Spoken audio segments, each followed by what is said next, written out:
Em 1976, a Constituição Portuguesa tinha um artigo dedicado à utilização da informática, um artigo que falava em proteção de dados e que foi muito inovador. Foi algo que só apareceu anos depois na Europa. 50 anos depois desse artigo, 50 anos depois da Assembleia Constituinte, conseguimos lidar com a inteligência artificial e com os algoritmos com essa mesma lucidez. Bem-vindos ao Causa Comum, um podcast do IPPS ISCTE, que nesta temporada fala sobre os 50 anos da Constituição Portuguesa. Eu sou o Paulo Tavares e hoje vamos falar de direitos, liberdades e garantias com duas convidadas de exceção. Catarina Sarmento e Castro é jurista, professora de Direito em Coimbra, onde leciona desde 1994, doutorada, mestre e licenciada em Direito pela Universidade de Coimbra, foi juíza conselheira do Tribunal Constitucional entre 2010 e 2019, secretária de Estado de Recursos Humanos e Antigos Combatentes entre 2019 e 2022 e Ministra da Justiça entre 2022 e 2024. A sua investigação e publicações incidem sobretudo sobre direito constitucional e dos direitos fundamentais, direito da proteção de dados e privacidade e direito das novas tecnologias. A outra convidada é da casa, Helena Pereira de Melo, é professora associada com agregação em Direito Público no ISCTE, onde coordena a licenciatura em Direito, é licenciada, mestre, doutora e agregada em Direito, lecionou Direito Constitucional, Direitos Fundamentais, Direito da Igualdade Social e Direito da Saúde e da Bioética na Escola de Ciências Sociais e Humanas do ISCTE, na Faculdade de Direito da Universidade Nova de Lisboa, onde foi subdiretora entre 2008 e 2018, e também na Faculdade de Medicina do Porto. Tem lecionado ainda desde 2008 no Master on Human Rights and Globalization, organizado pelo Global Campus on Human Rights, na Itália, e é desde 2019 conselheira no Conselho Nacional de Procriação Medicamente Assistida.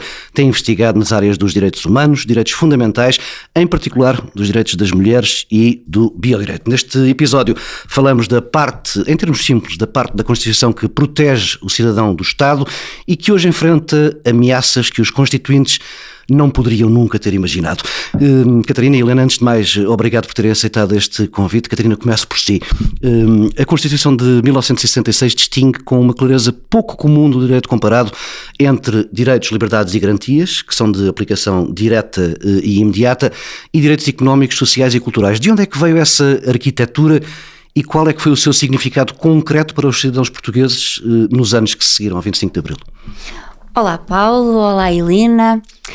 Vamos imaginar o 1974 como um ponto na história em que nós, enquanto povo, olhamos, povo que aliás pretende dar-se uma Constituição de forma democrática e, olhando para trás, fazemos uma Constituição que é a Constituição do nunca mais.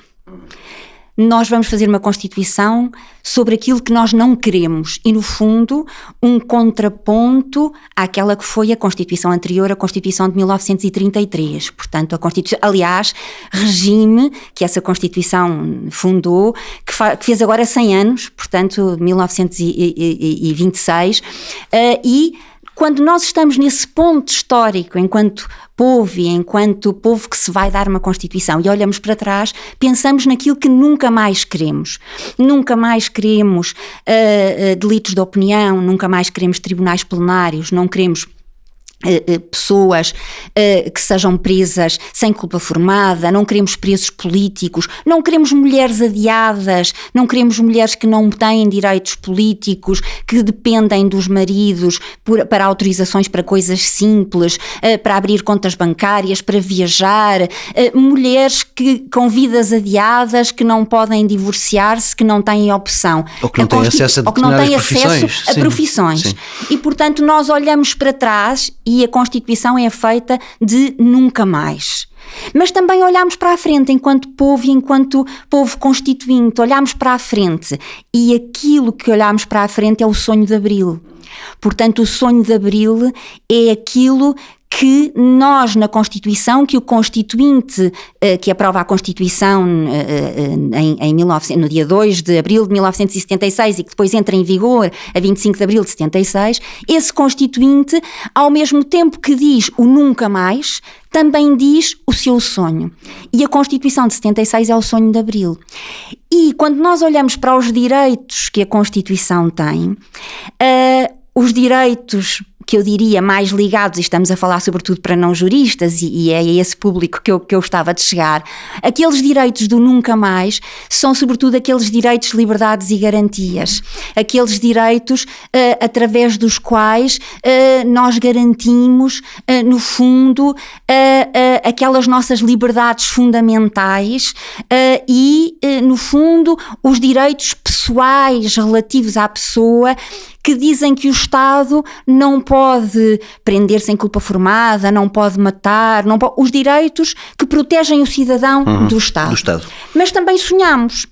E os direitos, que são os direitos, liberdades e garantias a que se fazia referência, são esses direitos do sonho de Abril. O direito à habitação, o direito à saúde, direitos que nessa altura foram direitos, digamos assim, de segunda geração, mas que evoluíram para direitos de terceira geração e que hoje são também direitos, no fundo, que implicam prestações do Estado.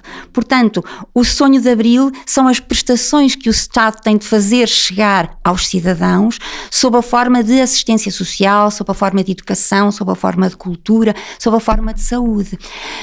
Pergunta-me, e de onde é que isto tudo vem? Bom, alguns destes direitos já existiam noutras Constituições. Exato, esta Constituição é a 6ª Constituição. Esses direitos fundamentais, esses direitos, liberdades e garantias, vêm, alguns deles, da própria Constituição Liberal de 1822. A verdade é que todas as Constituições foram consagrando este tipo de direitos, mas a Constituição de 1933 fez deles letra morta e, na verdade, estando alguns deles lá inscritos, na verdade, valiam 0. Ora, os outros direitos são direitos, os direitos sociais, os direitos à educação, à cultura, à habitação. Esses direitos do sonho de Abril são direitos que foram acrescentados designadamente através, no fundo, do pacto que se fez na Constituinte com o MFA e, portanto, com esse programa. Programa esse que, já agora deixe-me dizer, estamos numa universidade, deixe-me dizer, tem muita inspiração desses jovens que souberam sonhar, alguns deles em Abril. Venho de Coimbra e, portanto, não posso deixar de pensar em 1969 e do sonho desses jovens que foram incorporados, expulsos da universidade, incorporados à força, incorporados onde? Nas Forças Armadas. E, portanto, as Forças Armadas têm no programa do MFA, naturalmente, muito dos militares, mas muito dessa academia e desse saber político, desse engagement político que trouxe para dentro dos quartéis essa geração de Abril, designadamente de Abril de 69. A Catarina passou 9 anos como juíza conselheira no Tribunal Constitucional. Nesse tempo, que tensões recorrentes é que viu emergir entre os direitos fundamentais e as opções do legislador? É possível definir um padrão ou identificar um padrão? Eu diria que onde encontramos normalmente uma maior tensão continua a ser nos direitos sociais. Isto é, nos tais, também naturalmente nos direitos, liberdades e garantias. Nos que implicam despesa do Estado. Nos que implicam despesa do Estado, sim. Nos direitos sociais e o papel do Tribunal Constitucional. Eu fiz parte do Tribunal Constitucional numa formação que foi a formação que esteve, enfim, que atuou durante o tempo da Troika e de facto aí foi um bom reflexo daquilo que é a capacidade do Tribunal Constitucional de fazer em sua interpretação, que não mais do que isso naturalmente, mas a sua interpretação da Constituição. De fazer respeitar e o seu cumprir. Papel, exatamente, fazer sim. Respeitar e cumprir a Constituição e o seu papel de preservação desses direitos económicos, sociais e culturais, que na altura da Troika foi de facto emblemático o papel do Tribunal Constitucional em garantir que não havia um retrocesso que fosse contra a Constituição, que fosse contra aquilo que é o tal sonho de Abril, o de garantir saúde, prestações sociais àqueles que mais necessitam, preocupações com a dignidade e a dignidade das pessoas também num seu mínimo irredutível. E esta foi uma das preocupações de Abril. Curiosamente, ainda fazendo a ligação com aquilo que me perguntava há pouco de onde é que isto vem, bem, deixe-me também falar-me do outro facto, que normalmente é muito pouco conhecido, que é a plataforma da ação da oposição em São Pedro de Moel, que foi uma reunião que aconteceu em 1969 em São Pedro de Moel, e eu falo disso também porque eu sou presidente da Assembleia Municipal da Marinha Grande e, portanto, estou a falar da minha terra. Sim. E essa reunião da oposição democrática que ocorre em 1969, 15 de junho, aliás, tão perto de nós, 15 de junho de 1969, é uma reunião que une as várias oposições democráticas e que pretendiam e faziam face ao regime, e nas 3 páginas que resulta desse texto que foi escrito nessa reunião, está lá o direito ao ensino, o direito à cultura, o direito à saúde, o direito à habitação, as grandes preocupações dos direitos sociais foram transpostas para essa declaração que resulta dessa reunião em São Pedro de Moel em 1969. E que depois chega ao trabalho da Constituinte. Chega ao trabalho da Constituinte, exatamente. Catarina, eu falava há pouco no início deste episódio do artigo 35 da Constituição, que na redação inicial de 1976 fala em registros mecanográficos. A utilização da informática este artigo revela que os constituintes tiveram essa preocupação muito antes de qualquer outro país europeu o fazer. O que nos diz esta precocidade? O que é que a Constituição de 76 não viu, não adivinhou que vinha aí nesse domínio? Não, atendendo a que estamos a falar de questões de tecnologia, sim, naturalmente não conseguiram antecipar algumas das transformações. Isto é, foram visionários por porem na Constituição um artigo como esse. É verdade que já havia, designadamente nos países nórdicos, legislação sobre essa matéria, designadamente a proteção de dados pessoais. Mas não em textos constitucionais. Mas não em textos constitucionais. Aliás, nós depois fomos copiados, digamos assim, seguidos e bem, aqui pela vizinha Espanha, 2 anos depois, pela Constituição de 78, enfim, e depois por várias outras, designadamente nos PALOP. Aquilo que não viram chegar foi o que não podiam ter visto, isto é, não podiam ter visto chegar a digitalização em força, a interoperabilidade dos serviços administrativos, a inteligência artificial, e portanto quando olhamos para o artigo, esse é seguramente um daqueles artigos que precisa de respirar, isto é, nós quando pensamos na Constituição, pensamos num texto, mas não é um texto fixo que faz viver a Constituição, e a nossa Constituição viveu 50 anos, o que é uma coisa muito rara, extraordinária, mas ela só vive 50 anos porque respira, e o respirar da Constituição são as 7 revisões da Constituição, e isso, provavelmente, nas tecnologias, será um novo respirar para a próxima revisão, enfim, que se antecipa, porque, por exemplo, quando falamos de proibição do número único nacional, do número único, essa proibição do número único foi pensada num contexto muito específico, em que ainda havia, digamos, os ecos da Segunda Guerra e, portanto, do número tatuado de forma ofensiva e degradante nos judeus. Hoje, proibir o número único já não faz sentido, porque a interoperabilidade acontece mesmo sem esse número único, e mais, essa interoperabilidade é desejável para a simplificação dos serviços. Helena, a Constituição de 76 foi, no seu tempo, um texto radicalmente igualitário em matéria de género. Proibiu a discriminação em função do sexo, consagrou a igualdade de direitos entre cônjuges, garantiu o direito das mulheres trabalhadoras. 50 anos depois, o princípio da igualdade está cumprido ou é uma promessa que continua a exigir muito trabalho? Ora, bom dia Paulo, bom dia Catarina, é um gosto estar aqui hoje, e podemos dizer que a Constituição de 1976 é uma Constituição de igualdade, ou seja, o sonho de Abril foi um sonho de igualdade, um sonho de liberdade e um sonho, em certo sentido, também de solidariedade. Basta ler o preâmbulo.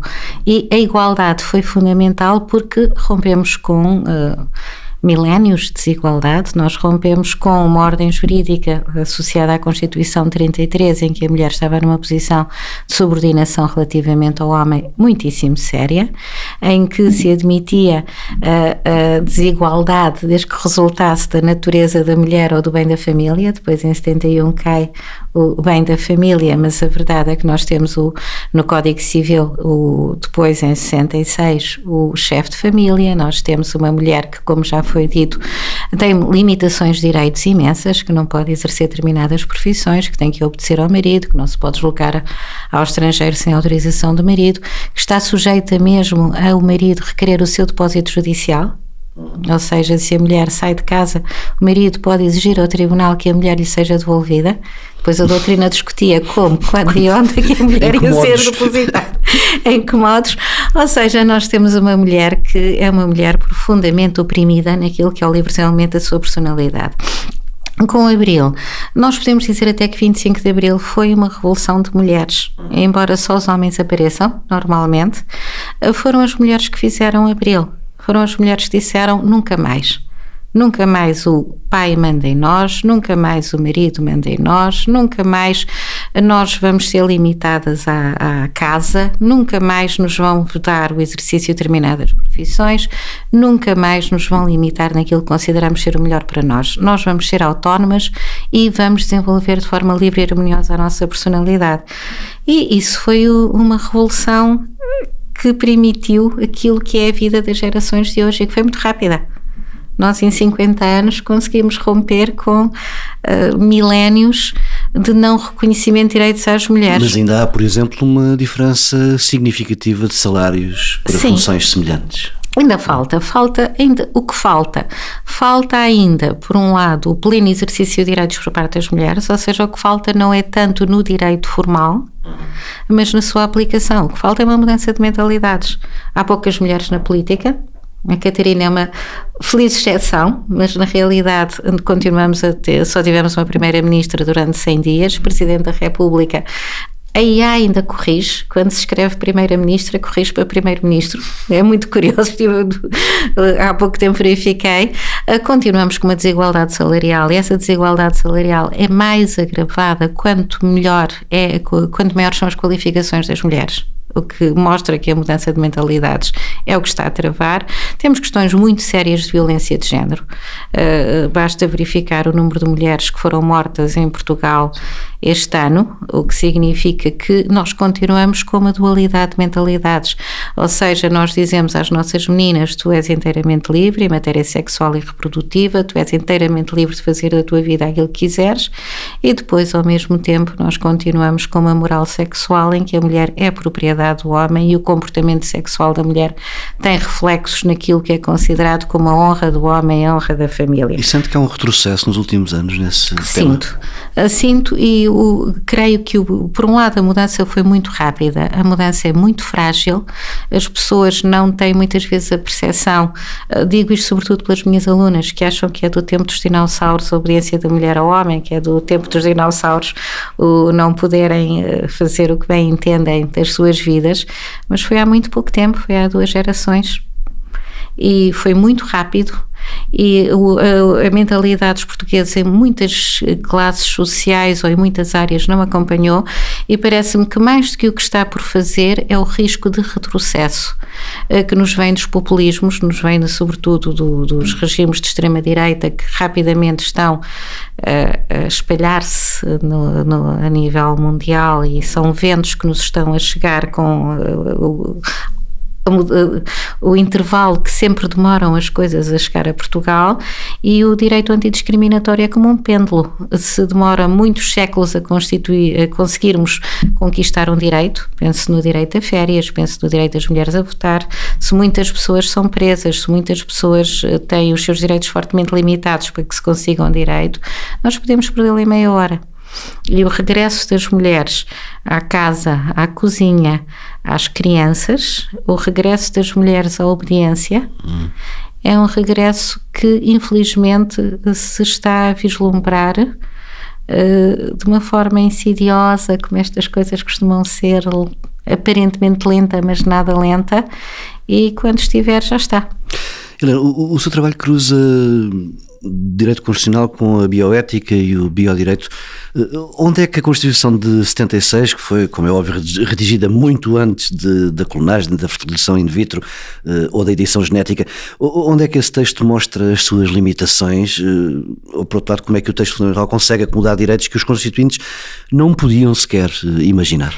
Ora bem, tem toda a razão. À semelhança da informática, a Constituição de 76 foi feita para um mundo em que a descodificação do genoma humano ainda só ocorreria quase 25 anos depois. Sim. Ou seja, para um mundo que hoje achamos o mundo bucólico, idílico, é quase o mundo do bocage nesse sentido. Ora, mas no entanto não podemos dizer que a Constituição esteja desatualizada nessa matéria. Primeiro, nós neste momento só temos um artigo que foi alterado na sequência do nascimento da ovelha Dolly, o artigo 26º, e é muito curioso notar que se discute nessa revisão constitucional o alarme social causado pelo primeiro mamífero clonado a partir de uma célula somática, não sexual, de um outro mamífero que por acaso já estava morto. A Dolly foi sempre única, e o alarme social foi imenso quanto à possibilidade não de clonarmos ovelhas, mas de clonarmos seres humanos. Exato. Porque aquilo que é tecnicamente possível com mamífero é tecnicamente possível com outro, e nós somos mamíferos, e a Assembleia da República na altura discute como é que nós vamos impedir que isto se torne realidade. E como se considerou que consagrar uma técnica no texto constitucional não seria admissível, veio-se consagrar o direito à identidade genética e veio-se pedir, dar uma ordem ao legislador ordinário no sentido de a garantir perante os novos desenvolvimentos da biomedicina. É a única norma que nós temos diretamente ligada a esta questão. Porém, o facto da Constituição a conter grandes princípios, como o princípio da dignidade da pessoa humana, e destes a permitirem uma grande elasticidade na sua interpretação, isso vai nos permitir que novos desenvolvimentos da tecnologia possam encontrar uma resposta por parte da Constituição e do Tribunal Constitucional, na medida em que é com base na dignidade da pessoa humana que nós vamos rejeitar a aplicação de técnicas que sejam particularmente ofensivas dos direitos fundamentais, como seja o caso da terapia génica em células da linha germinal, como seja o caso da criação de híbridos e de quimeras, como seja o caso de venda de órgãos para transplante. Ou seja, a elasticidade dos conceitos constitucionais permite-nos dar uma resposta sem alterar o texto constitucional. Além disso, por força do artigo 8º da Constituição, nós temos a possibilidade de integrar na Constituição textos de direito internacional, nomeadamente do Conselho da Europa e das Nações Unidas, e aqui temos a Convenção de Oviedo, que é o principal texto do Tratado Internacional Vinculativo nesta matéria, que nos permite dar resposta à generalidade dos grandes avanços que temos na área da biomedicina. Temos as declarações da Unesco em matéria de bioética, que também são fundamentais. Nós não necessitamos de alterar a Constituição para conseguir responder aos avanços da biomedicina que possam causar dano àquilo que é a dignidade e aos direitos fundamentais da pessoa, para além do nosso catálogo de direitos fundamentais ser muito generoso e ser aberto. Penso no artigo 16º da Constituição, o que significa que uma aplicação inteligente da nossa Constituição, que é excelente, e que por isso dura 50 anos, e consagra um sonho que é um sonho muito amplo, é um sonho que os constituintes tiveram e que deixaram espaço para os sonhos das gerações seguintes. É um sonho não feito, é um sonho in fieri.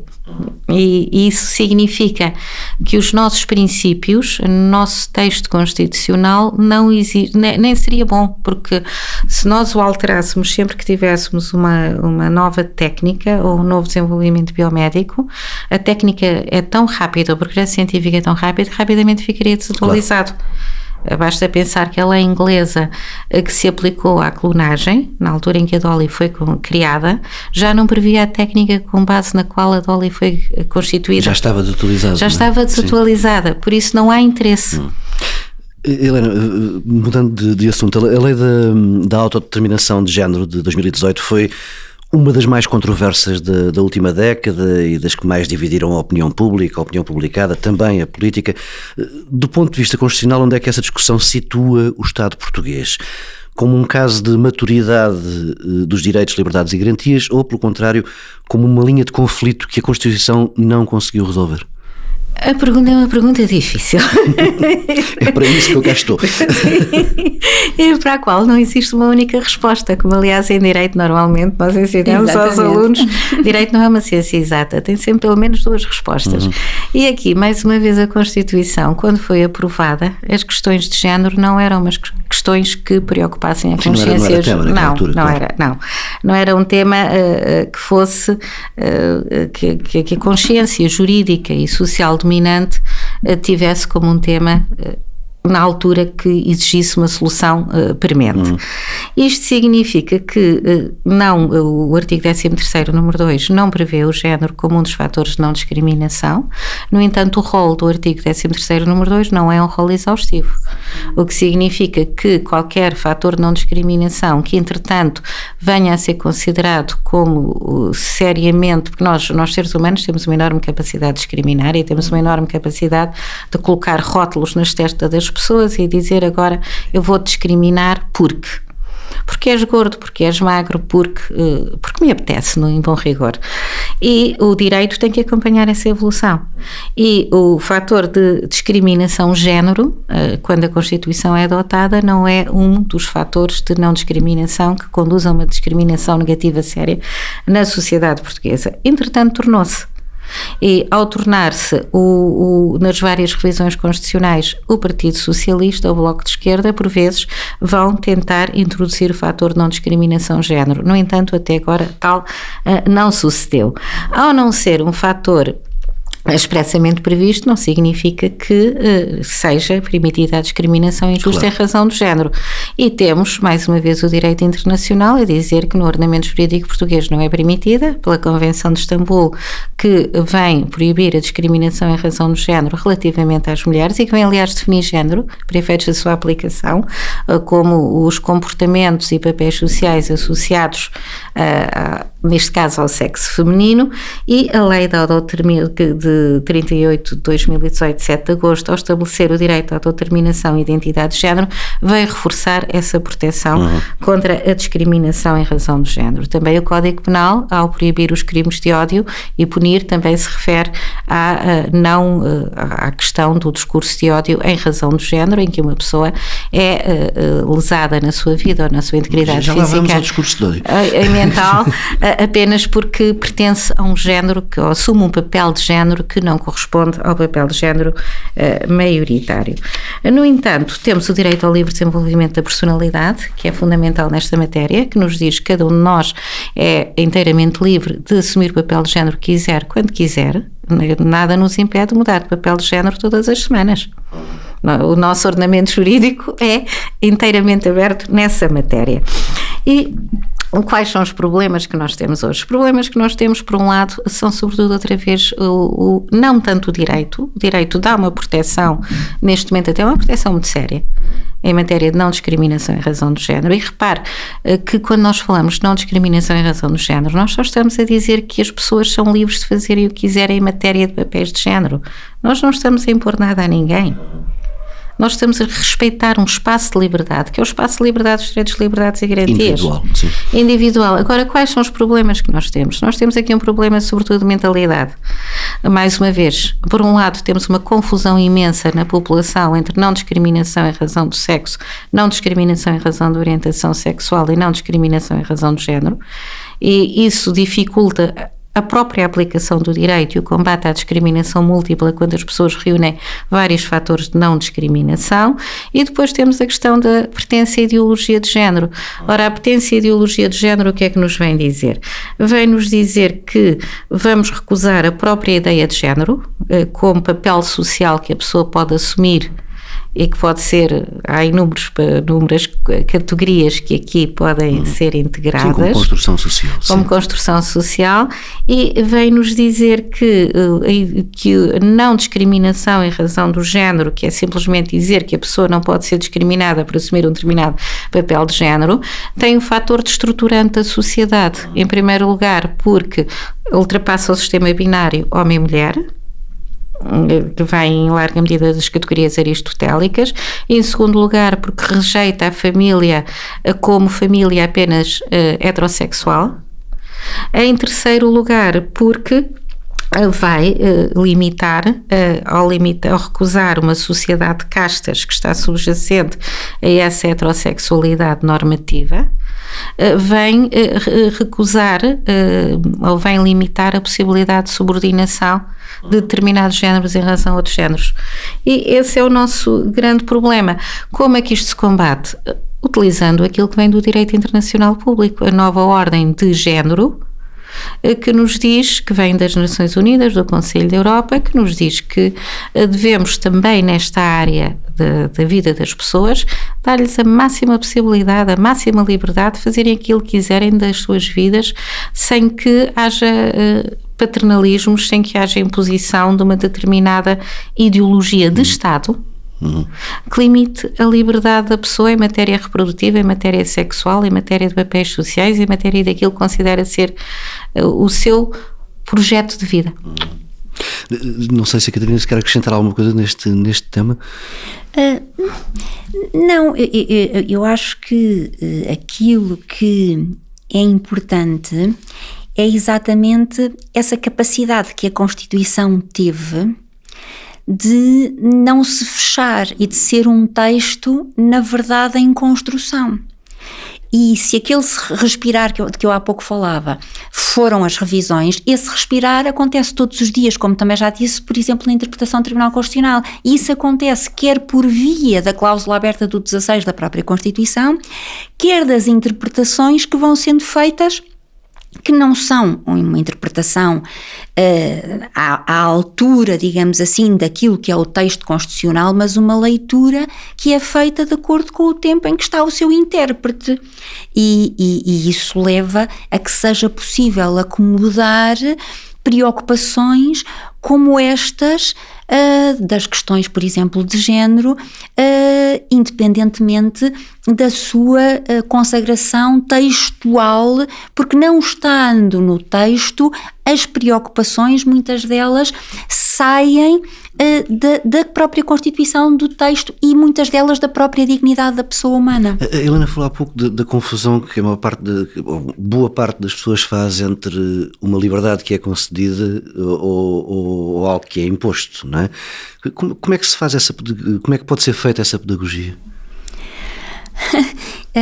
Eu acho que o fundamental é nós, sobretudo quando nós pensamos na população mais jovem, eu acho que aqui o fundamental é sobretudo nós fazermos olhar para trás, que essa é a dificuldade, isto é, muitos dos meus alunos na verdade nunca conversaram com ninguém sobre a guerra colonial, por exemplo. Apesar de se calhar terem um avô ou já um bisavô que com grande probabilidade foi enviado para a guerra e sofreu as agruras e provavelmente ainda hoje sofre com isso. E esta falta por vezes de diálogo entre gerações, este transmitir aquilo que foi e mostrar que os direitos que hoje temos foram uma conquista de muitos, mas não são algo adquirido para sempre, ao contrário daquilo que muitas vezes as novas gerações pensam. Eu acho que isto é importante, eu acho que o dever que temos todos é o de procurar fazer estas pontes, e por isso espaços como este são importantes, procurarmos fazer estas pontes, procurarmos mostrar como não seria se nós não tivéssemos estes direitos, designadamente estes direitos na Constituição, mas a valer efetivamente, porque como digo, parte deles estavam lá, mas na realidade eram letra morta. Isso prova que o que está inscrito na Constituição, sobretudo nesta parte dos direitos, liberdades e garantias, tem que ser vivido e dá trabalho a manter. não é? Sim, exatamente. Tanto mais que os direitos de hoje, felizmente, já não são só aqueles direitos, enfim, contra o Estado, aqueles direitos que normalmente dizemos que implicam, digamos assim, abstenções por parte do Estado, são direitos de prestação, e estes direitos de prestação também é preciso cuidar deles, e estes direitos de prestação implicam também, muitas vezes, prestações sociais com implicações financeiras, e isto, na verdade, tem de ser tudo pesado e calibrado, mas ainda assim é muito importante que nós pensemos, por exemplo, na área da saúde, que é uma área que comumente as pessoas dizem, enfim, que está mal, mas imaginemos o que seria, de facto, não termos direito a ela. Isto é, nós vivemos, eu ainda sou de uma geração em que não havia Serviço Nacional de Saúde. Exato.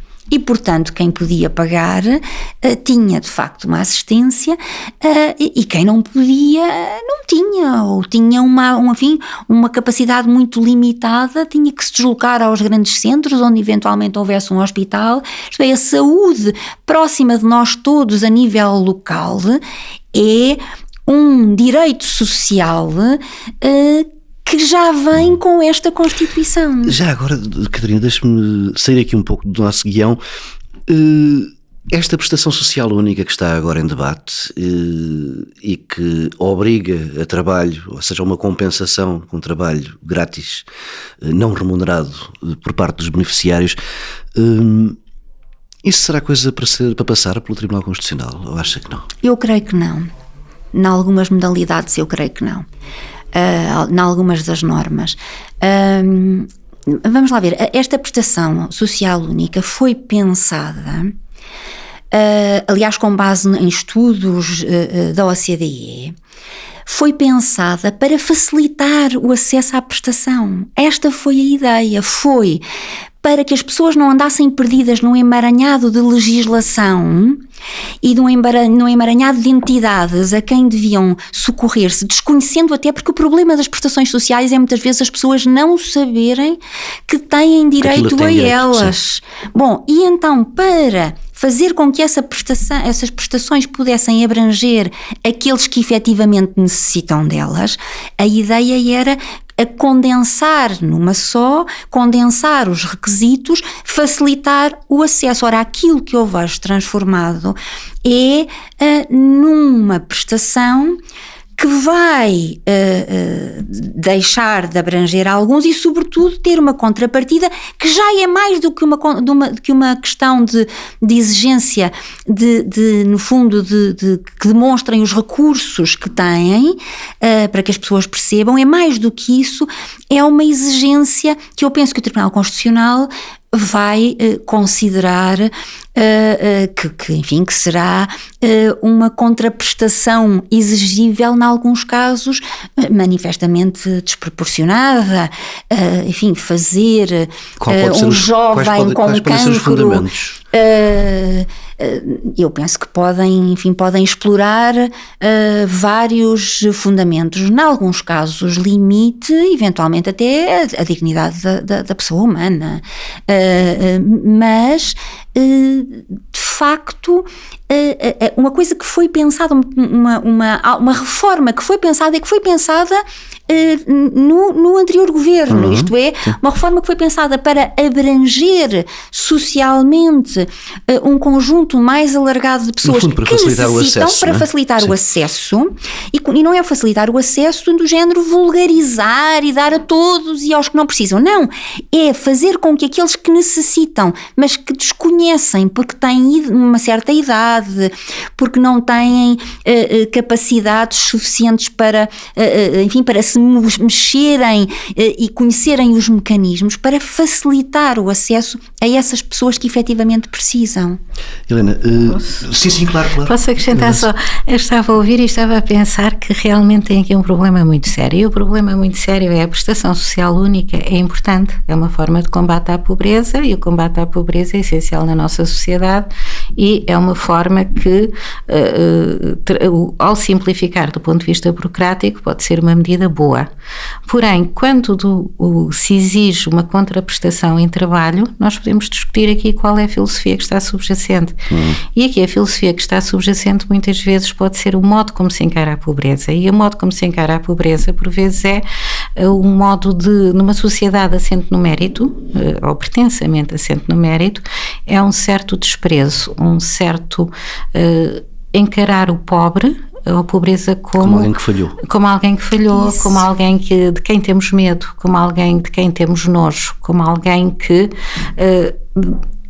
existe, toleramos a sua existência, vamos lhe dar uma prestação social mínima, mas na realidade não o respeitamos. Também e como não o respeitamos, seria um retrocesso, não é? Porque já foi assim. É um retrocesso, exato. Aliás, a mendicidade já foi punida em Portugal. Os nossos alunos não sabem, mas o vestir-se de mulher já foi punido em Portugal. Ou seja, esta ideia de desprezo, no seguir, traduz-se na ideia do trabalho que pode ser qualificado como trabalho forçado. Ora, o trabalho forçado é proibido pela Convenção Social Europeia, a Carta Social Europeia. Isto significa que o nosso ordenamento jurídico, exatamente o que é contrário à dignidade da pessoa humana, como a Catarina bem referia, não aceita trabalho forçado. Nós não podemos dizer tu és pobre, nós estamos num Estado Social de Direito, num Estado de Previdência, não queremos que sejas pobre, até porque a tua pobreza nos incomoda. Incomoda-nos olhar para ti e ver-te pobre, é desagradável, a seguir nós vamos jantar, mas que coisa é esta?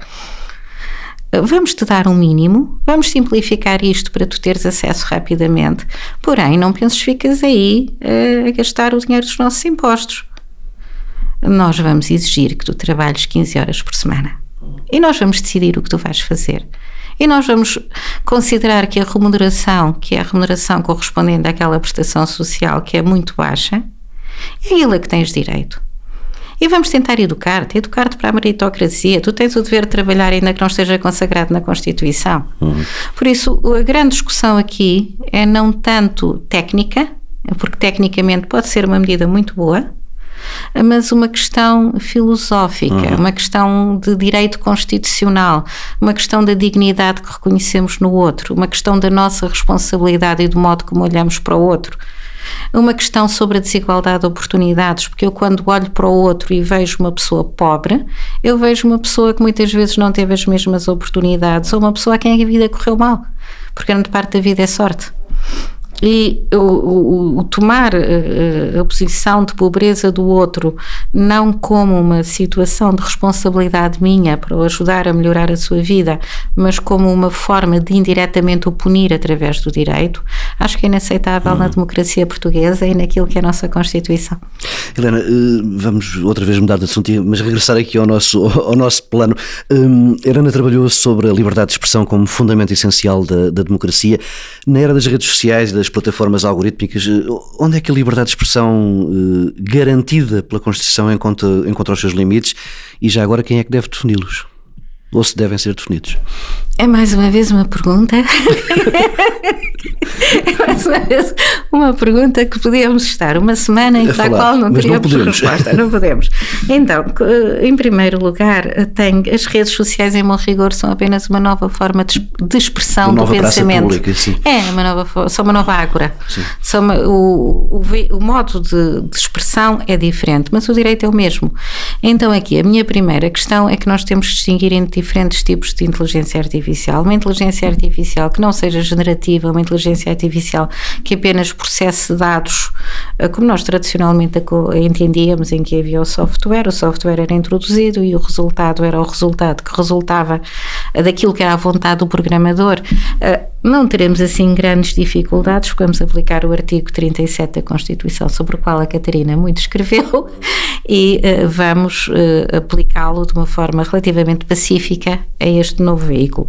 Quando falamos de expressão, de comunicação, quando falamos de uma inteligência artificial generativa, a questão torna-se muitíssimo mais difícil, porque a inteligência artificial generativa vai criar, a partir dos conteúdos existentes, novos conteúdos, ou seja, a intervenção humana já é uma intervenção muitíssimo mais limitada. E aí nós temos questões muito sérias, porque temos questões de quem tem é que, em primeiro lugar, nós não conseguimos determinar muitas vezes quem é o autor da informação. Nós não conseguimos controlar a veracidade da informação, nós não conseguimos controlar a desinformação, nós não conseguimos controlar a propaganda, nós não conseguimos controlar a utilização destas plataformas para fins políticos e torna-se muito difícil a aplicação dos direitos constitucionais, porque é muito difícil imputar um dano a um determinado agente.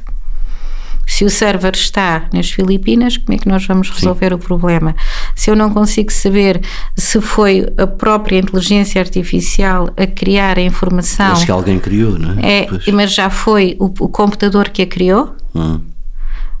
Ou seja, o nosso grande problema aqui não é tanto dos direitos que se mantêm, da pessoa ser titular de um direito a uma indemnização se sofrer um dano por abuso de liberdade de expressão, direito de liberdade de expressão de um terceiro, mas de identificar o autor do dano e de punir o autor do dano e de estabelecer o nexo de causalidade, que se está a tornar quase impossível no nosso mundo digital. Já agora, e gostava de ouvir as duas, como é que olham para a ideia que surgiu no espaço público há relativamente pouco tempo, de que os crimes por discurso de ódio deixem ou passem a não ser crime?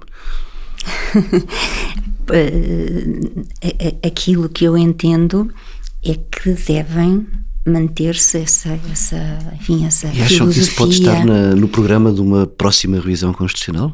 Eu espero que não, muito francamente, eu espero que não, sobretudo atendendo aos tempos que vivemos e exatamente o facto de se tornar mais difícil com as novas tecnologias,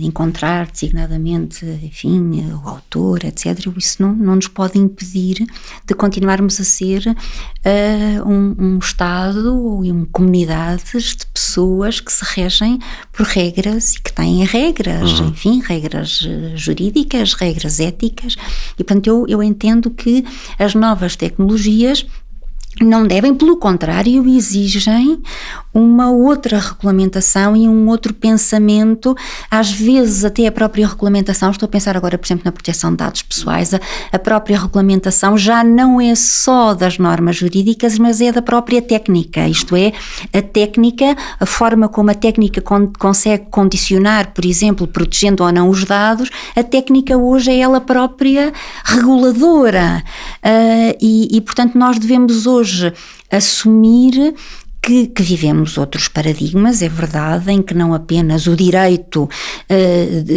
determina as nossas vidas, mas em que a técnica também tem um papel, mas esse papel da técnica pode ser um papel positivo, por exemplo, a técnica adaptando os sistemas para, no caso dos tratamentos de dados pessoais, tratar os dados que são minimamente necessários. Mas, voltando às redes, é se calhar importante que se pense que até a liberdade de expressão tem limites? Tem.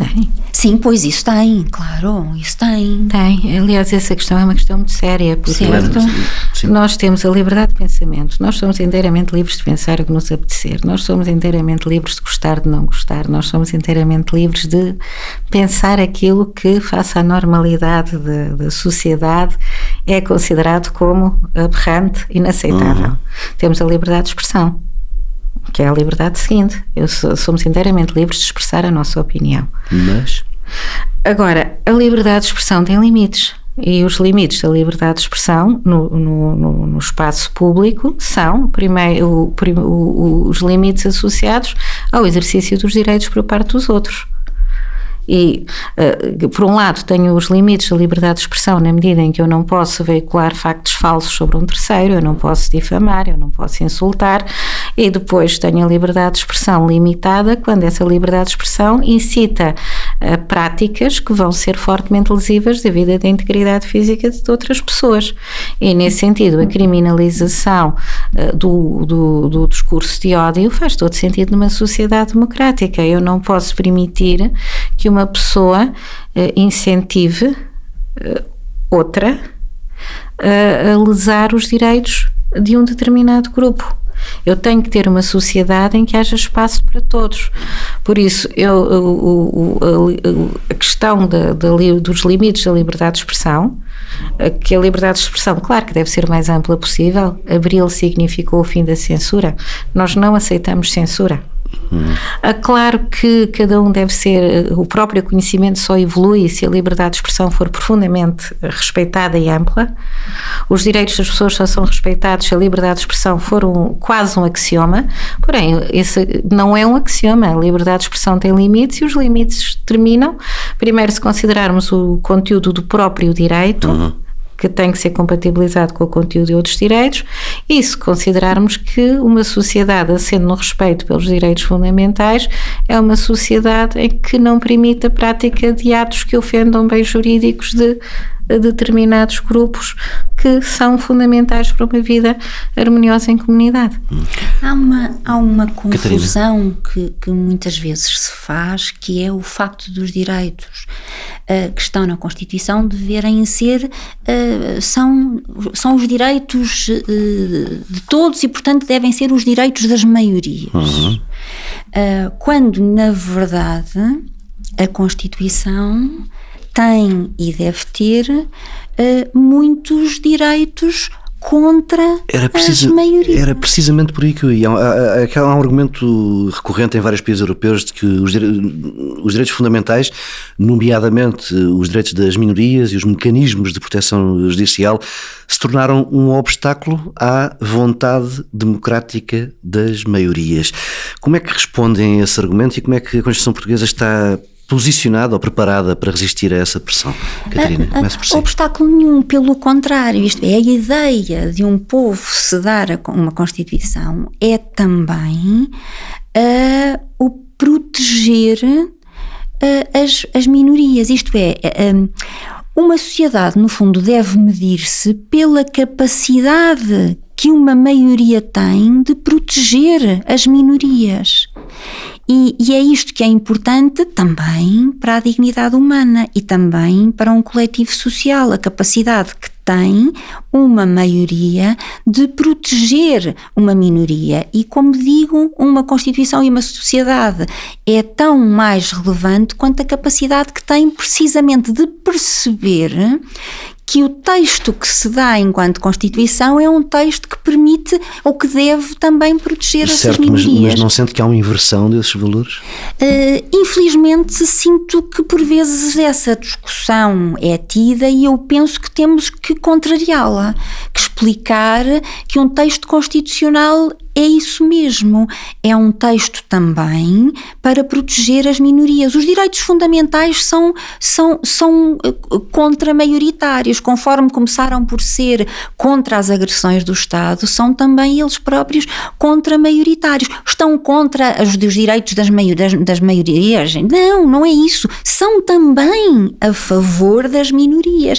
São, digamos assim, aquilo que a maioria deve garantir a uma minoria e esses direitos sendo contra-maioritários e, portanto, a favor das minorias, fazem a grandeza, de facto, de uma sociedade e de uma Constituição, e isso deve ser afirmado sem hesitação e repetido, porque a solidariedade social também é isso, a preocupação com a igualdade também é isso, e portanto, isso deve ser afirmado. Helena? Ora, as nossas sociedades ocidentais assentam num contrato social. Esse contrato social é um contrato social que vem de Rousseau, que vem de Kant e por aí fora, e é um contrato social democrático. A democracia é a vontade do povo. Mas é o melhor regime que conhecemos, mas essa democracia, a vontade do povo, nem sempre é sinal de qualidade. Nós podemos ter uma Assembleia que decide por maioria que a pena de morte deve ser reintroduzida, ou que decide por maioria que a mutilação genital feminina é excelente. A prisão perpétua. A prisão perpétua, sim. Por isso, o que é que acontece? Acontece, como disse a Catarina, que a Constituição, como contrato social assente na democracia, prevê que haja um núcleo de valores essenciais que essa democracia tem que respeitar. E esses valores essenciais são a dignidade da pessoa humana e são também um conjunto de válvulas de segurança do sistema que asseguram que quando os direitos de qualquer minoria, e repare que quando falamos em minorias, todos nós ao longo da vida nos integramos em minorias. Exatamente, é isso que é preciso afirmar. Nós, as duas como mulheres, somos membros sendo maioria, numericamente. Exatamente, numericamente, na verdade.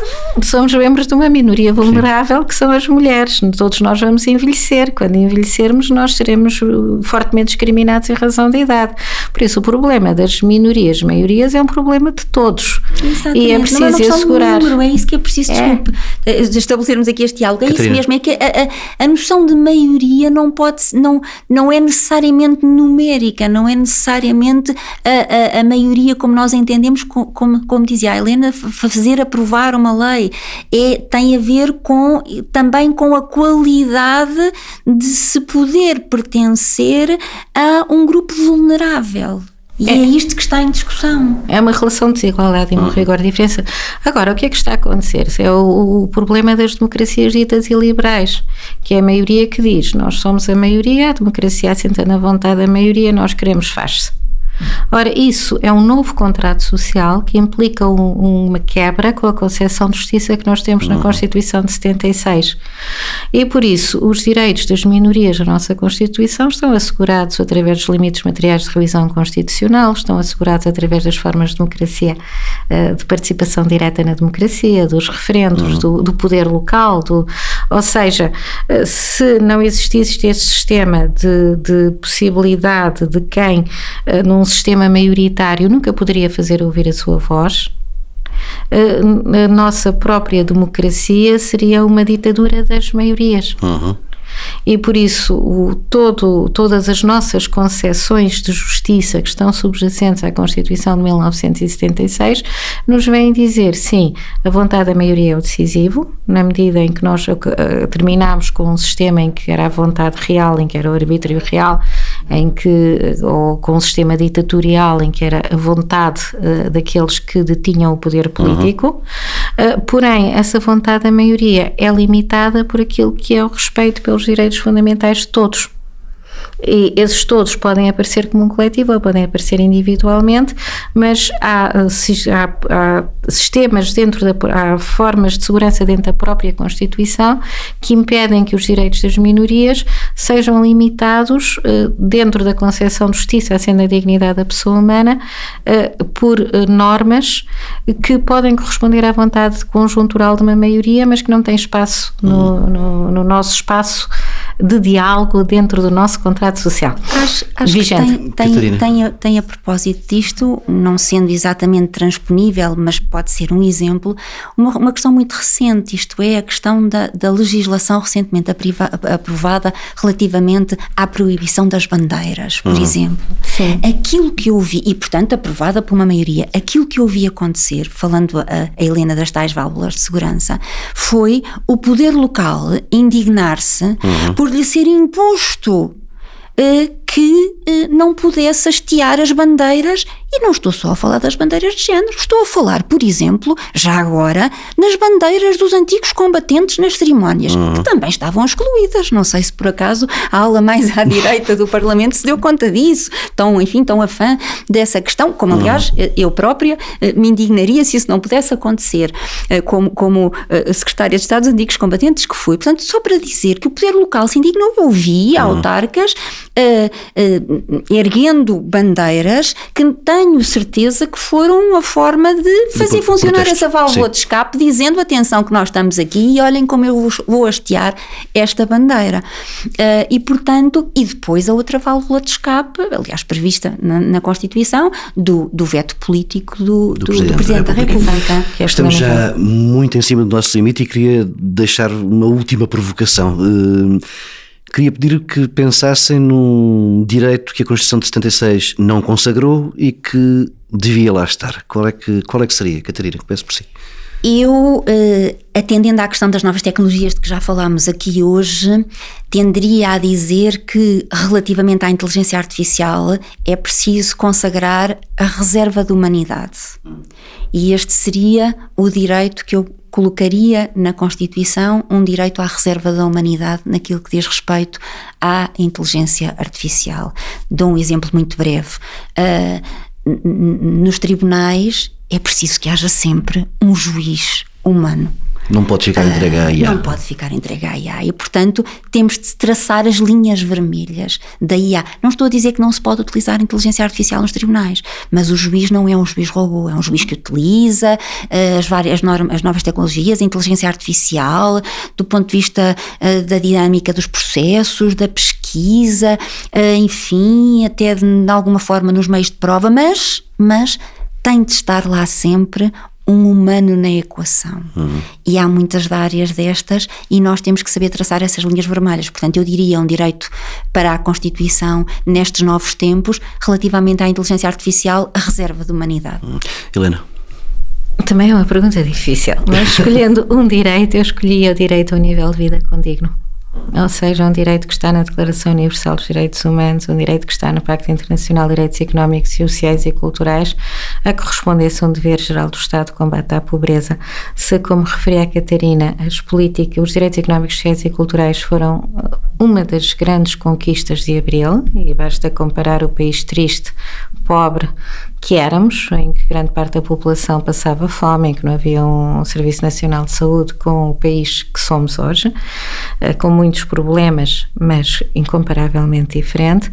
Um direito, um dever, e considerando que é o direito à educação, o direito à segurança social, o direito à saúde, que são formas de prevenção e combate à pobreza e de assegurar a igualdade de oportunidades entre as pessoas, parece-me que a consagração expressa de um direito a um nível de vida condigno, que vai para além do direito a não ser pobre, mas um direito à habitação, um direito à saúde, um direito à educação, um direito a que a pessoa e a sua família, como é dito no texto mais bonito do direito do século XX, que é a Declaração Universal dos Direitos Humanos, ficaria bem na nossa Constituição. Helena Pereira de Melo, Catarina Sarmento e Castro, muito obrigado, foi uma belíssima conversa e ficaríamos aqui bastante mais tempo. O Causa Comum regressa daqui por 2 semanas para falar de educação e ciência com David Justino e Isabel Flores. Até lá.